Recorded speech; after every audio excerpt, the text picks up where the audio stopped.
Bienvenue sur le podcast À la santé du cancer. Un podcast sans tabou au sujet du cancer, avec, comme vous avez peut-être pu l'entendre, 3 personnalités, 3 points de vue. Il y a tout d'abord Héloïse. Bonjour à tous, moi je suis l'ex-soignante Héloïse. J'ai longtemps accompagné des patients atteints de cancer et je suis désormais reconvertie dans le coaching et plus précisément le coaching spécialisé pour les soignants. Puis Betty. Bonjour à tous, donc moi je suis socio-esthéticienne et massothérapeute. Donc j'accompagne les personnes atteintes dans leur intégrité physique, psychique et ou sociale. Et donc je les aide à leur redonner une meilleure estime d'eux-mêmes. Et il y a moi, Swazik. Ancienne patiente, j'ai eu un lymphome de Hodgkin à 26 ans. Et aujourd'hui, je suis reconvertie en tant que coach spécialisée auprès des femmes en rémission d'un cancer. Les présentations sont faites, on vous souhaite un excellent épisode.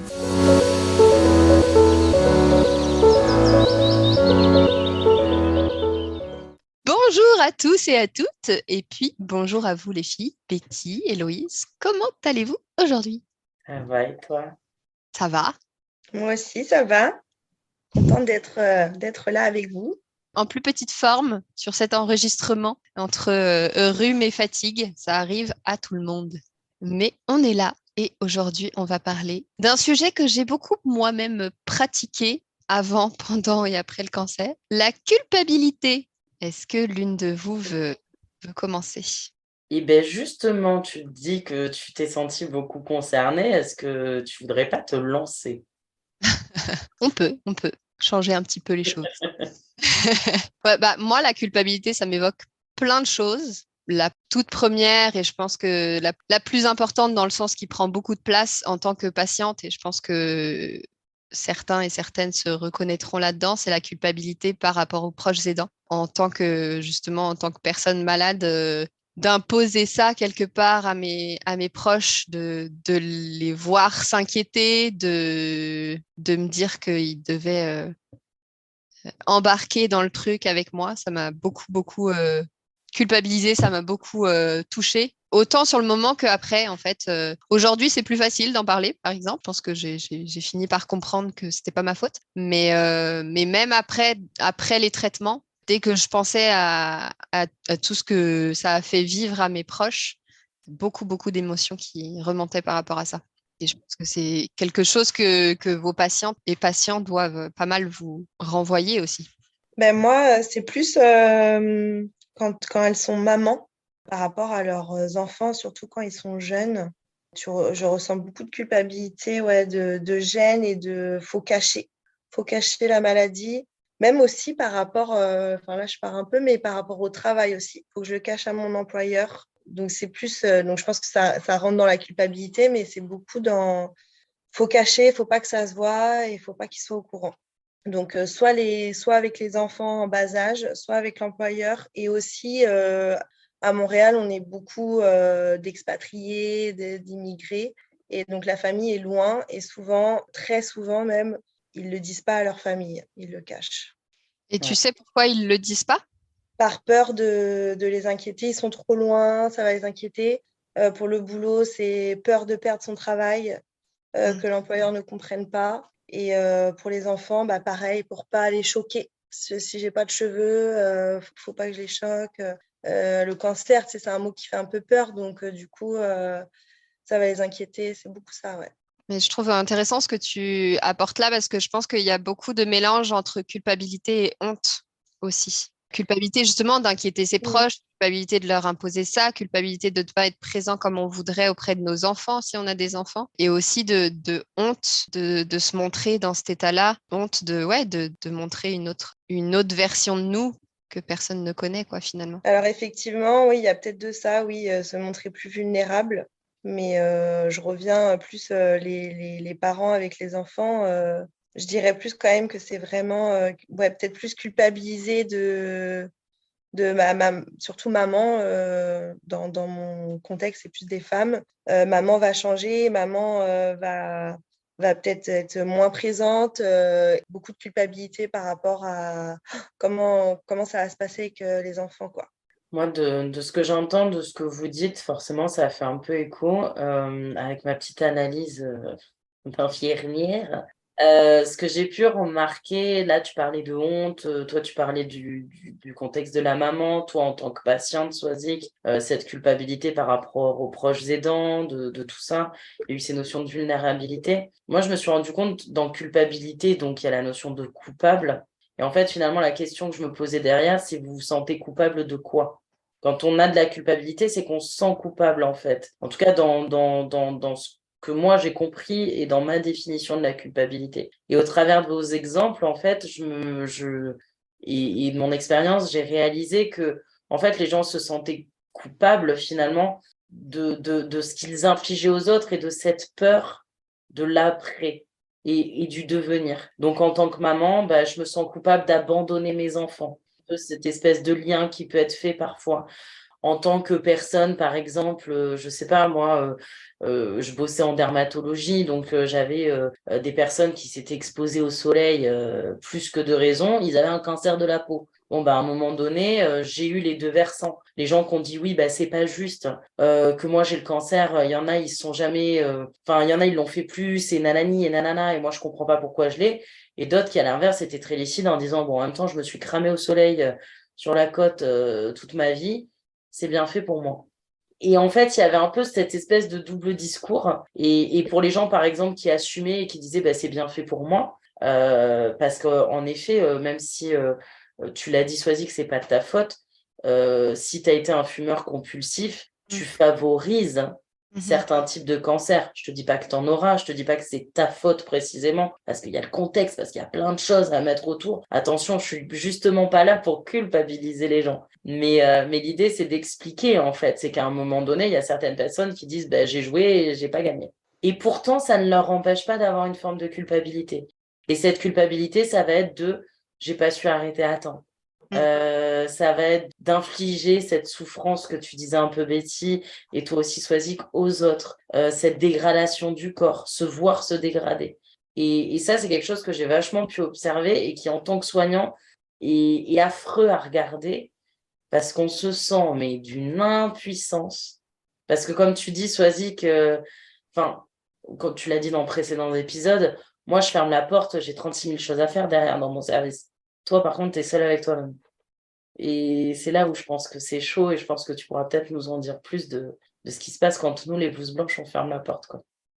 Ouais, bah après, c'est ça. Effectivement, il y a beaucoup, beaucoup de temps pour réfléchir, autant au pourquoi c'est arrivé, effectivement, hein, la question se pose. Et quelque part, je ne sais pas si c'est de la culpabilité qu'il ressentait, mais probablement un peu. Mais je sais que moi, quand ça m'est arrivé, par exemple, tous mes colocs, un par un, m'ont dit la même chose, c'est-à-dire de pourquoi toi, alors que nous, on fume, on boit, voilà, on a tout ça. Toi, tu ne fais rien de tout ça. Et enfin, voilà, c'est pas juste. Comment ça se fait? Enfin, plusieurs m'ont dit aussi, j'aurais préféré que ce soit moi. Donc, quelque part, je pense qu'il y a une certaine culpabilité et en même temps, effectivement, c'est difficile, hein, comme tu disais, quelque part, on parle de culpabilité. Est-ce que c'est vraiment de la culpabilité puisqu'on n'a rien fait en soi pour l'avoir? Enfin, oui, comme tu dis, peut-être que dans certains cancers, on l'a pas, on a un peu aidé la machine quand même.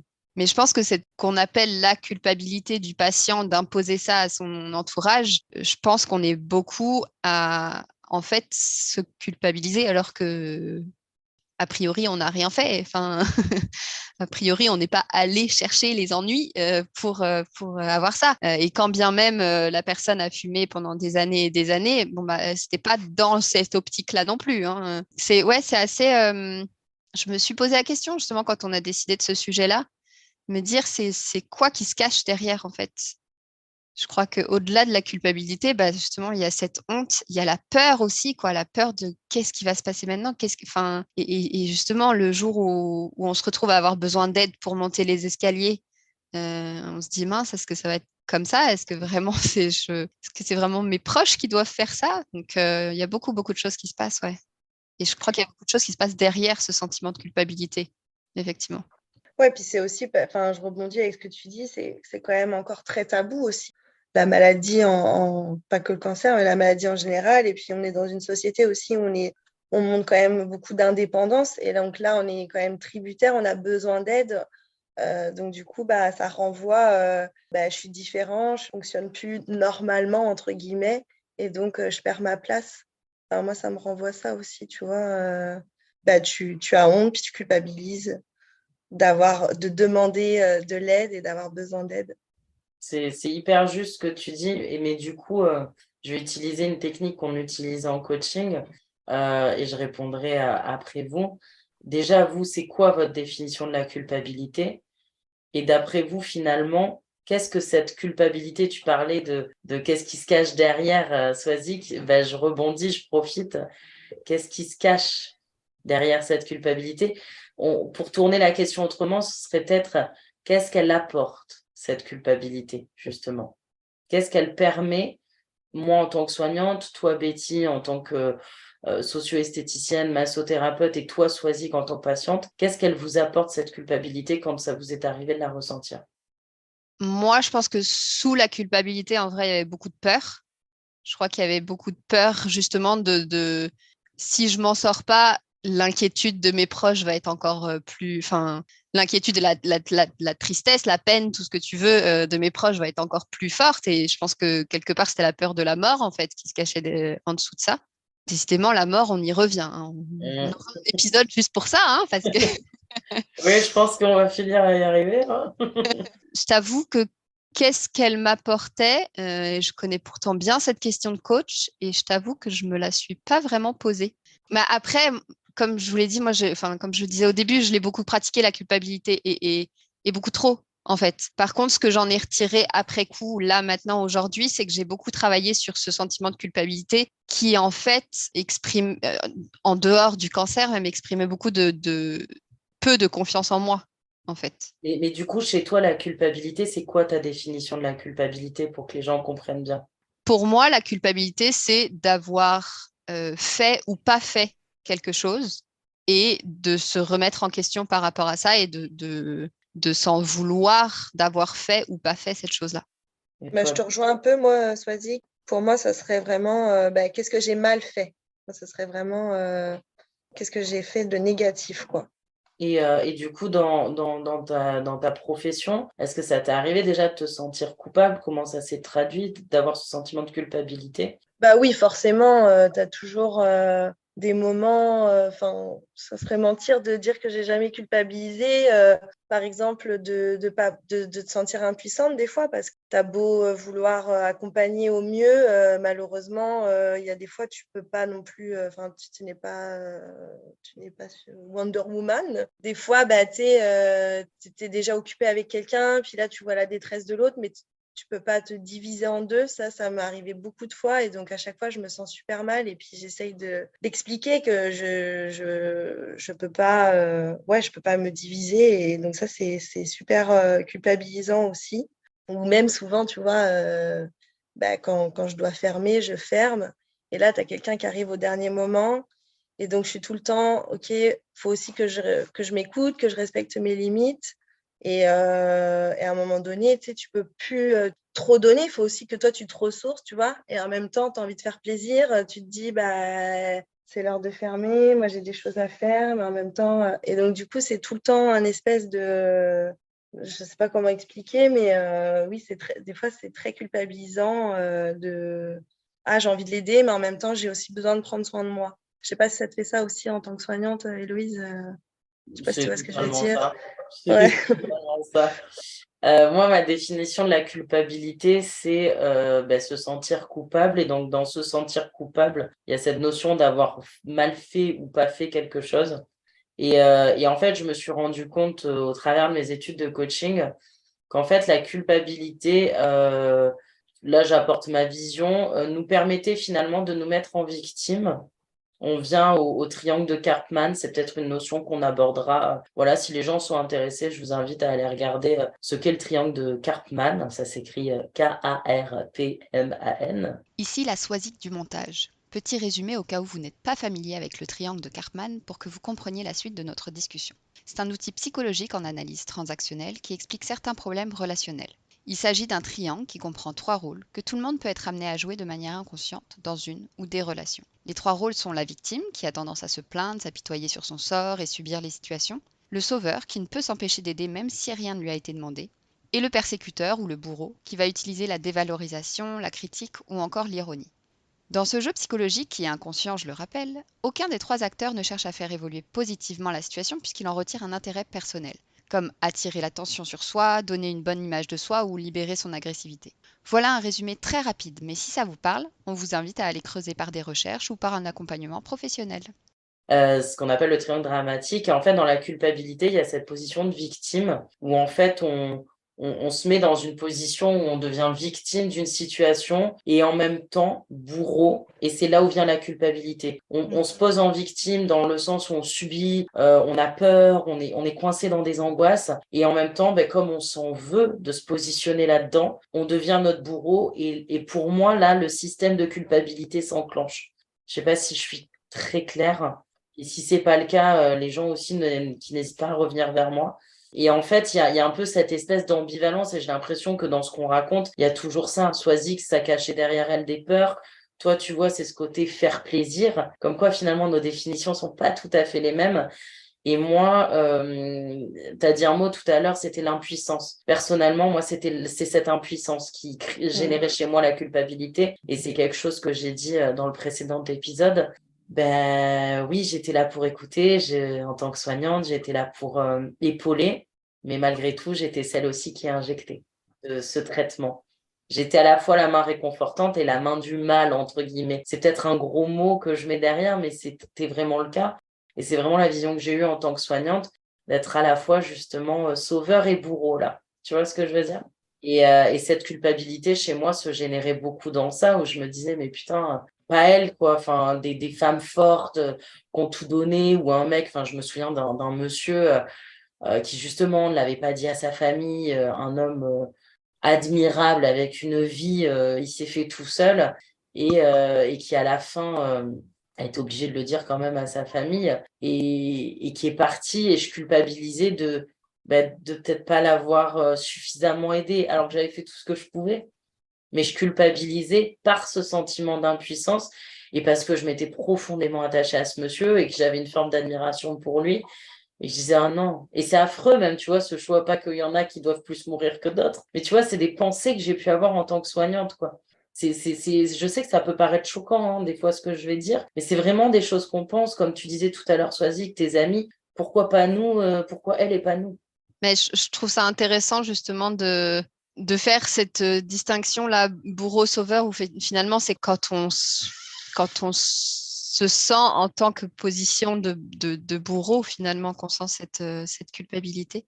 Et je trouve ça aussi hyper intéressant ce que vous apportez toutes les deux de votre humanité, en fait, là-dedans aussi, là, justement, en tant que soignante ou professionnelle du paramédical, quelque part, vous êtes justement pas des robots, quoi.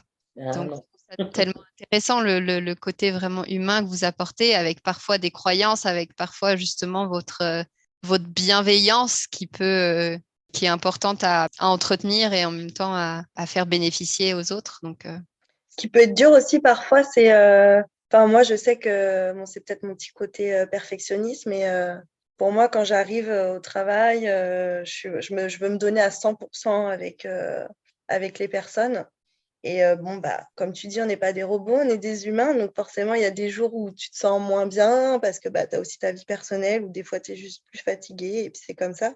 Et là, j'ai aussi ce sentiment de culpabilité. Je ne suis pas à 100%, je le sens et j'ai peur que la personne le ressente, qu'elle soit déçue de l'accompagnement qu'elle a pu avoir ou de me dire ah, j'aurais pu lui dire ça, puis ça, mais ça me vient après. Enfin, je ne sais pas si Héloïse, ça te le fait aussi. Ça a pu oui, si, ça a pu me le faire. Oui, le nombre de maladresses que j'ai pu faire malgré moi, j'ai tellement là de souvenirs qui se bousculent. Oui, oui, oui. J'ai pas trop grand-chose à rajouter parce que ce que tu as dit, c'est très juste et c'est exactement ce que je ressens. Tu vois, ça fait beaucoup écho là. Et je pense que les proches aidants peuvent ressentir ça aussi, peut-être. Eux aussi, ils sont fatigués parfois et peut-être qu'ils ne sont pas tous les jours à 100% la personne qui a le cancer. Et ça doit être hyper culpabilisant aussi pour eux, je pense. Ben justement, en tant que soignante, moi, c'est quelque chose que je disais beaucoup et j'en suis intimement convaincue d'ailleurs. Je disais souvent aux aidants, je préfère que vous veniez moins, mais que vous soyez pleinement là pour accompagner la personne, plutôt que d'être là tous les jours. Le nombre de maris, de pères, de mères, d'enfants que j'ai vus s'épuiser et venir quotidiennement, et parfois même devenir violents, verbalement, mais avoir une forme d'agressivité parce qu'ils en pouvaient plus malgré eux, et donc du coup, ils surenchérissaient sur leur culpabilité. Ça, c'est un discours que j'ai tenu depuis le début et que je pense que je tiendrai toute ma vie et que j'ai tenu aussi dans ma vie perso, clairement, de venez peut-être moins, mais mieux, plutôt que de vous imposer un rythme qui n'est ni écologique pour vous, ni pour la personne. Alors après, les personnes, oui, mais je me dois. Non, non, en fait, vous ne devez rien du tout. Il y a un moment donné, la personne, même si elle est au plus mal, enfin, tu me diras, hein, Swazik, je pense qu'elle préfère vous voir moins et bien et que vous soyez une source de réconfort, d'énergie, une épaule sur laquelle elle peut se poser, sur laquelle elle peut pleurer, plutôt qu'elle doit vous réconforter. Parce que ça, je l'ai vu aussi. Le nombre de patients qui réconfortaient leur famille. Et d'ailleurs, tu l'as dit au début, Swazik, que tu avais peur. Toi, finalement, ta culpabilité, elle naissait de la peur que ça pouvait provoquer chez tes parents. Mais du coup, qu'est-ce que tes parents ou ta famille t'ont généré pour te créer cette culpabilité? Tu vois le délire ou pas? Oui, justement, là, ce que tu me dis, je me dis c'est un cercle vicieux de la culpabilité, Ouais. en fait, parce que l'accompagnant, quand vous parliez d'impuissance, moi, ça me fait automatiquement penser aux proches aidants, parce que justement, moi, en plus, j'étais à Montréal quand j'ai eu le diagnostic, donc beaucoup de mon réseau était en France, et combien m'ont dit, je me sens impuissant. Et moi, ce que j'ai appris aussi de ça, c'est que, en fait, en tant que proche aidant, finalement, la manière d'aider, oui, effectivement, tu peux rien concrètement. C'est pas toi le médecin, c'est pas toi, t'as pas d'antidote miracle. Donc, ça là-dessus, sur la maladie, tu ne peux rien. Par contre, même à distance, des petits messages, moi, ça me faisait, ce que j'aurais dit, je fais, vous n'êtes pas du tout impuissant. Vous rendez pas compte la puissance que vous avez, justement. Mais ce que tu as dit là, Héloïse, c'est que finalement, le proche aidant qui est super dispo au point de s'épuiser lui en tant que patiente, moi personnellement, justement, je le sais, ma maman a été très, très, très, très présente. Il y avait des journées où, alors que j'étais dans une chambre sans fenêtre, c'est une autre histoire, ben, elle passait la journée, même que quand je m'endormais, elle passait la journée là, et moi je lui disais, mais va prendre l'air, va marcher, va faire quelque chose. Toi, t'es pas obligé de rester dans cette chambre sans fenêtre. Et en fait, quelque part, effectivement, c'est un cercle vicieux de la culpabilité parce que elle, si elle allait prendre une marche, elle culpabilisait de ne pas être à côté de moi. Et moi, si elle restait, je culpabilisais de qu'elle puisse pas aller prendre sa marche, quoi, finalement. Et d'où l'importance, effectivement, je te rejoins complètement là-dessus, Héloïse, d'où l'importance que les proches aidants prennent soin aussi d'eux.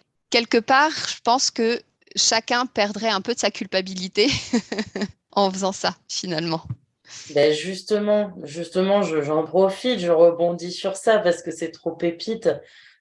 Chacune dans notre position, qu'est-ce qu'on pourrait dire au travers de notre expérience aux personnes qui nous écoutent sur comment diminuer, rassurer, apaiser cette culpabilité? De votre propre expérience, qu'est-ce que vous pensez et qu'est-ce que vous auriez envie de partager? Ben, moi, je voulais rebondir aussi sur ce que tu as dit, Héloïse. Vraiment, oui, c'est comme disait aussi Swazik, c'est un cercle vicieux. Et comme tu disais tout à l'heure, que tu leur disais souvent d'être là moins, mais à 100%, moi je suis complètement d'accord avec ça parce que comme tu dis, après sinon, bah, il y a l'irritabilité qui arrive. Et là aussi, je pense que ça peut faire culpabiliser aussi la personne qui est malade. Et donc là aussi, ça a fait un effet boule de neige. Donc c'est ça que je voulais rajouter, que vraiment, ce que tu as dit, c'est hyper important. Je pense vraiment qu'il faut être là peut-être moins, mais à 100%, quitte à se relayer à plusieurs, plutôt que de se dire je me dois d'être tout le temps là. Bah, en fait, c'est ni bon pour le proche aidant, ni bon pour la personne qui est malade. Moi, en plus, par rapport aux patients, j'aurais envie de leur proposer d'inverser un peu les rôles, de se dire, et si c'était ton proche qui était dans le lit là à ta place, tu ferais quoi? Tu serais présent, tu te poserais pas la question et surtout tu ne dirais pas que bah là mon proche il abuse, putain, comment ça se fait qu'il me met dans cette situation? À aucun moment le proche aidant ne se dit que c'est de la faute du malade. Donc pourquoi le malade se dit que c'est de sa faute et ouais, que c'est de sa faute si son proche aidant vit de l'inquiétude et de la peur aujourd'hui? par rapport à ça, sur la culpabilité de ce que j'ai pu voir, moi, dans les services, bah déjà, c'est clairement ce que tu as dit, Swazik. Et en plus, pour le coup, c'est une patiente, une fois, qui me l'a dit, qui m'a dit, mais je suis idiote de culpabiliser, de faire souffrir mon entourage, parce qu'en fait, ils ne souffrent pas en étant là. Ils ont juste envie d'être nulle part ailleurs. Et elle avait mis du temps à le réaliser, mais elle l'a réalisé. Et juste bravo à elle de l'avoir réalisé. Et ça l'a sorti justement de ce cercle de la culpabilité. Et pour les peut-être soignants qui nous écoutent, les aidants et même les patients, à un moment donné, vraiment posez-vous cette question de qu'est-ce que m'amène la culpabilité? Déjà, rien qu'en pensant comme ça, en se posant la question autrement, ben, vous allez juste identifier ce qui se cache derrière. Est-ce que pour, comme Swazik, c'est de la peur? Est-ce que, comme pour Betty, c'est finalement ce côté faire plaisir? Est-ce que, comme moi, c'est ce sentiment d'impuissance?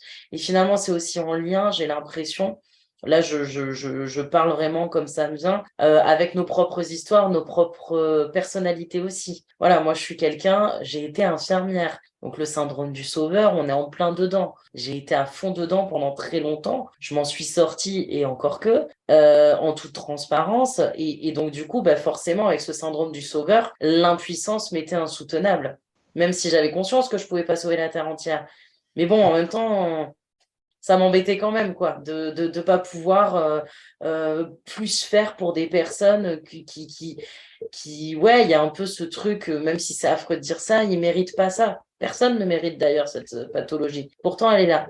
Et en même temps, paradoxalement, ça a aussi apporté des choses fabuleuses où il y a eu des prises de conscience chez ces gens. Ça a permis de réouvrir le dialogue dans des familles complètement pétées. Ça a permis de dire des choses qu'on n'osait pas se dire. Ça a permis de dire des je t'aime à des familles qui ne savaient pas se le dire. Ça a permis beaucoup de choses. Et en fait, tout ça, ça a été possible à partir du moment où les gens ont mis leur ego de côté et donc, du coup, leur culpabilité aussi. Et est-ce que ça vous parle si je vous dis que dans la culpabilité, il y a peut-être une notion d'ego? Moi, je voulais rebondir par rapport à ça, où j'ai vu beaucoup de personnes où finalement, le fait d'être tombé malade a changé, entre guillemets, leur vie, parce qu'il y a eu une grosse remise en question et ça a vraiment changé, leur ouverture d'esprit, j'ai envie de dire, un peu, entre guillemets, où ça a fait comme un vrai travail sur eux-mêmes.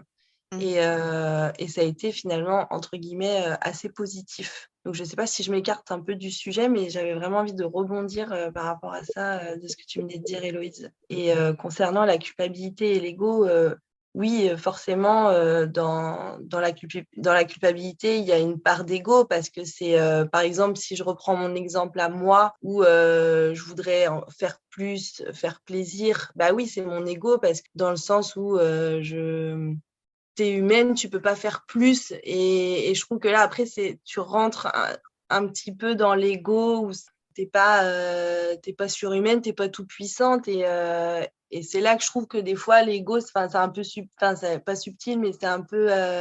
Faut faire attention de pas aller trop dans son ego et de pas en faire plus et penser que tu peux faire plus que ce que tu fais déjà, quoi. Enfin, je sais pas comment exprimer ça. C'est très clair. Oui, c'est Ok. clair. C'est très clair.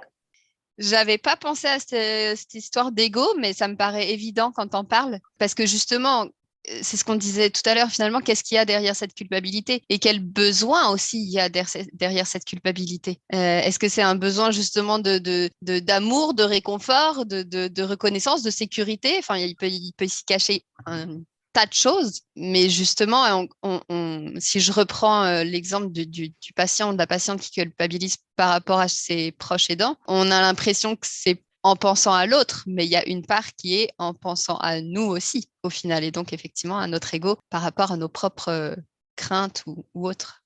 Et c'est pas facile de l'avouer, hein, complètement. Hein. J'imagine toi, Swazik, en tant qu'ancienne patiente, toi, Betty, en tant que professionnelle, moi aussi.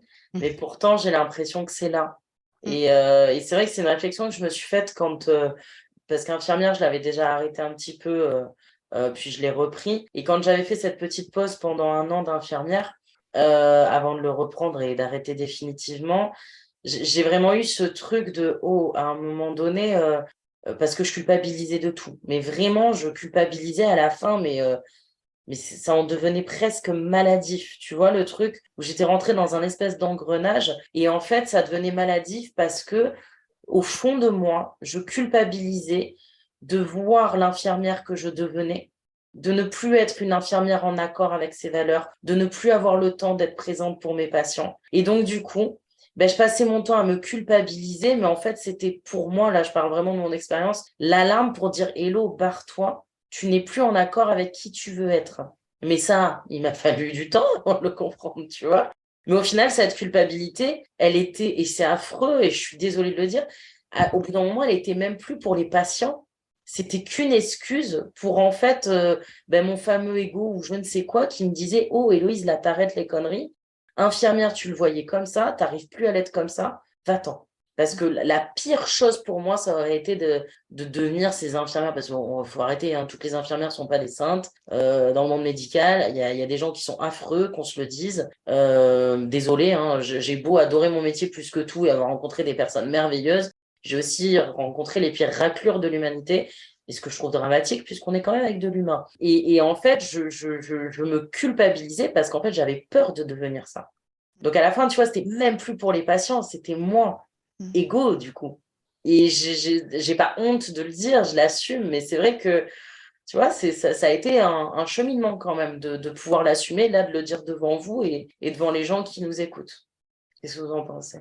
Ah, je veux bien croire, je veux bien croire. Et puis, je trouve ça super intéressant ce que tu dis aussi en fait, on voit la culpabilité alors comme quelque chose de très lourd à porter et en même temps, quelque part, c'est un peu un ressenti, une émotion qui est un peu valorisée quand même. Quelque part, si tu te sens coupable, ça veut dire que quand même, tu prends soin, enfin, tu t'inquiètes des autres, etc. Donc, je pense que c'est quelque chose auquel il faut faire attention par rapport à ça. Effectivement, quelle est notre part d'ego finalement qui se cache derrière. En même temps, c'est pas une émotion qu'il faut complètement fuir. Enfin, tant mieux qu'on ait de la culpabilité. Heureusement qu'on ait de la culpabilité. Moi, je me suis justement quand je me suis donc j'ai une formation de psychologue et je continue à me le dire aujourd'hui encore en tant que coach, c'est le jour où je ne me remets plus en question dans mon métier, il faut que j'arrête. Très clairement. Et je trouve ça super intéressant l'exemple que tu apportes, Héloïse, parce que cette culpabilité peut être un atout, peut être saine finalement. C'est encore une fois, comme finalement toutes nos émotions, c'est un message que notre cerveau et que notre corps nous envoient. Donc après, à essayer de comprendre qu'est-ce qui se cache derrière, autant en positif qu'en négatif.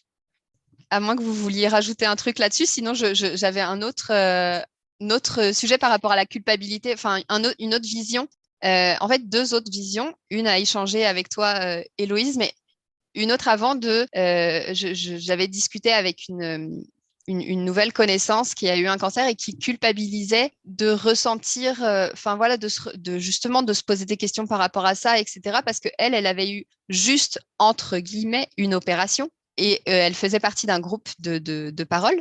Et il y avait des femmes qui, elles, étaient passées par la chimio, la radiothérapie, etc. Et elle se sentait coupable par rapport à elle parce qu'elle n'avait pas eu autant de traitements et que du coup, elle avait du mal à se dire qu'elle était légitime quelque part de ressentir ce qu'elle ressentait puisqu'elle n'avait pas traversé tout ça. Et sur ça, je voulais aussi, parce que je pense que quand elle m'a dit ça, j'ai fait, mais évidemment, c'est sûr qu'il y en a plein qui ressentent ça.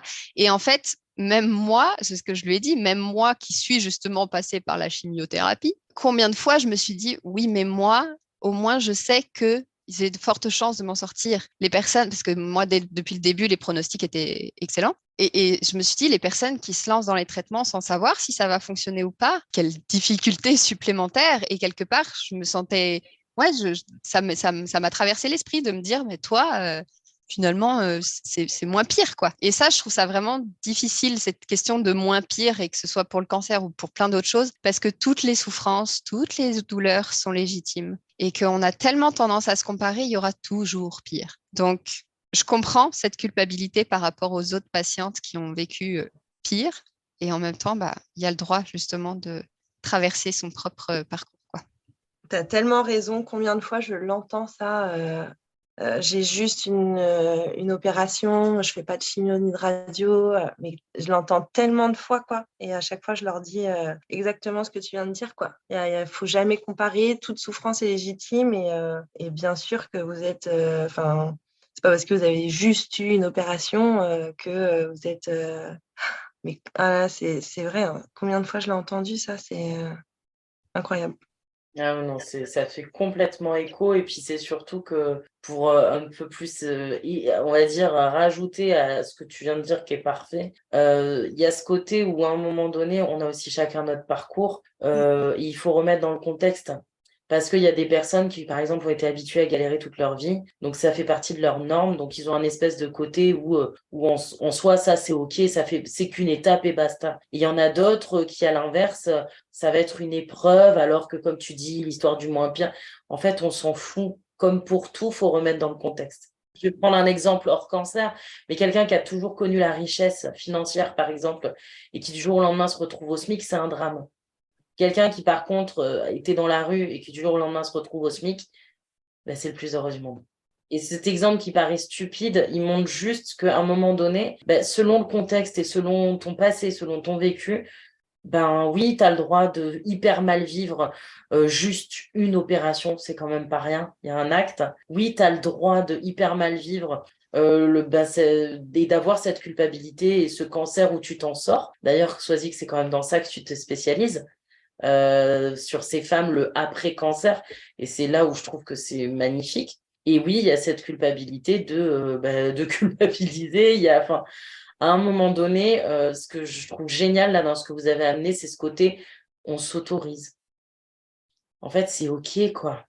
On s'en fout, il n'y a pas de plus grave, de moins grave, c'est là. Et vivez vos émotions comme vous pouvez.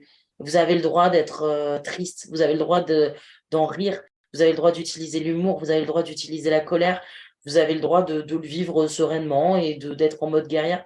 On s'en fout, mais faites ce qui vous correspond, en fait. Désolée, je suis partie dans une tirade, mais ça m'a inspiré tellement ce que vous m'avez dit. Et cette notion de s'autoriser, je trouve qu'elle est tellement importante. Ouais, il n'y a pas une manière de le vivre, sinon ça se saurait. Sinon, on aurait le remède miracle aussi. Et justement, par rapport à cette comparaison aux autres, il y a aussi la culpabilité du survivant, quoi. Le fait de soi réussir à en sortir, être en rémission quand on sait qu'il y en a d'autres qui s'en sortent pas, c'est quelque chose qui revient aussi. Si vous avez eu des retours par rapport à ça ou... Bien sûr, moi, beaucoup. J'ai beaucoup de patients qui revenaient après dans les services, parfois en tant que bénévole, pour accompagner d'autres personnes. Et certains disaient, c'est ma pénitence. Et je leur disais, non, c'est pas une pénitence, c'est beau. Mais tout le monde ne le vivait pas comme ça. Certains, ils se devaient de le faire. Je suis en Ouais. vie, donc je me dois. Et d'autres le faisaient par pur altruisme. Et en aucun cas, je juge, peu importe la raison.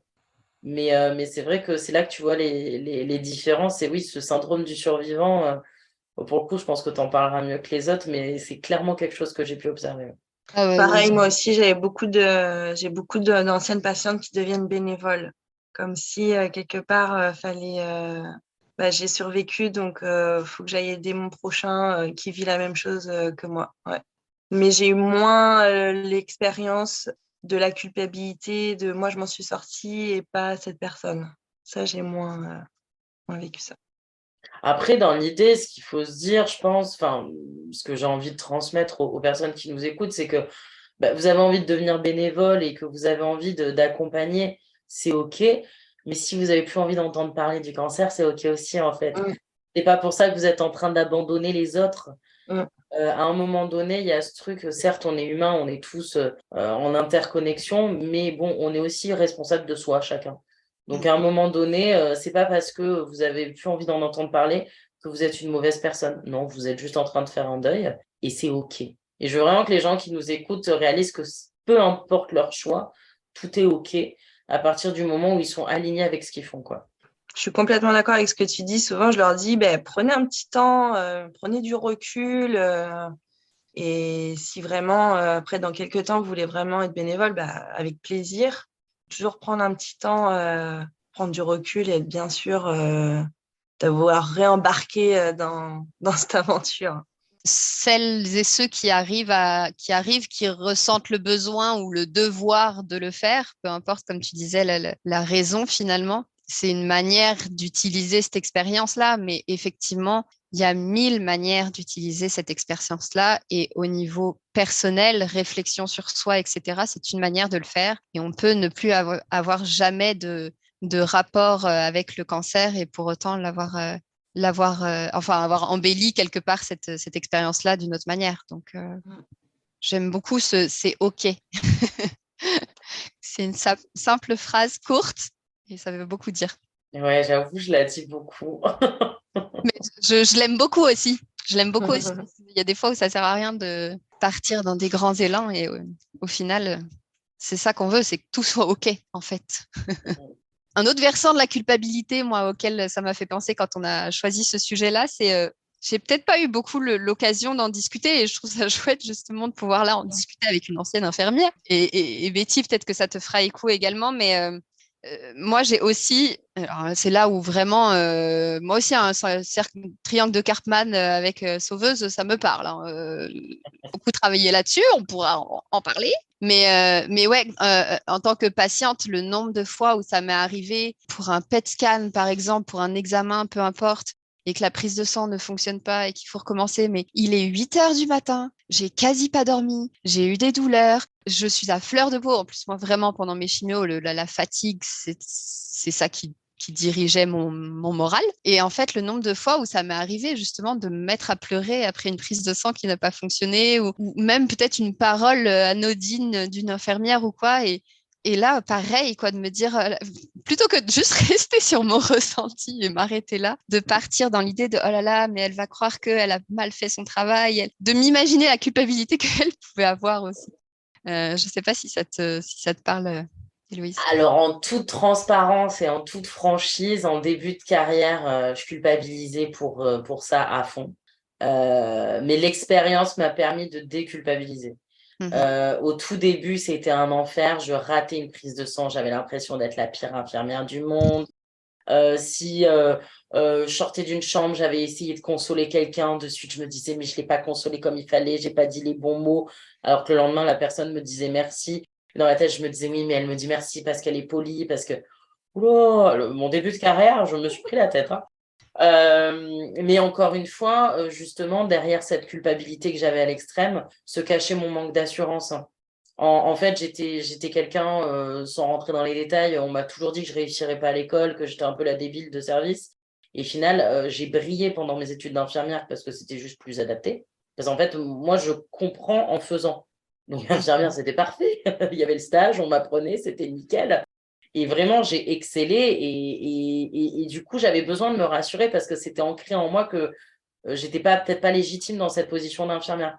Du coup, j'ai été une espèce d'infirmière, mais non, mais vous imaginez pas les heures que je passais à réviser mes trucs et tout. Donc, le moindre petit détail comme ça pouvait énormément me culpabiliser. Puis, avec le temps, en fait, je l'ai complètement vu autrement grâce à l'équipe. Et l'équipe, je pense que c'est autant un soutien pour moi en tant que soignante, mais pour toi en tant que patiente et pour toi, Betty, dans ton travail. L'équipe, c'est important, tu vois, ça peut être un soutien, ça peut être des fois pas un soutien.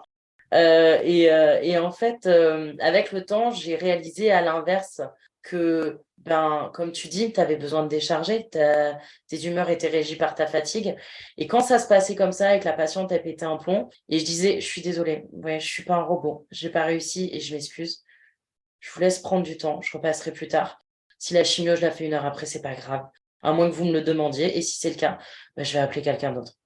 En fait, j'avais plus cette honte et cette gêne. Le but, c'était pas de se mettre en opposition avec la patiente.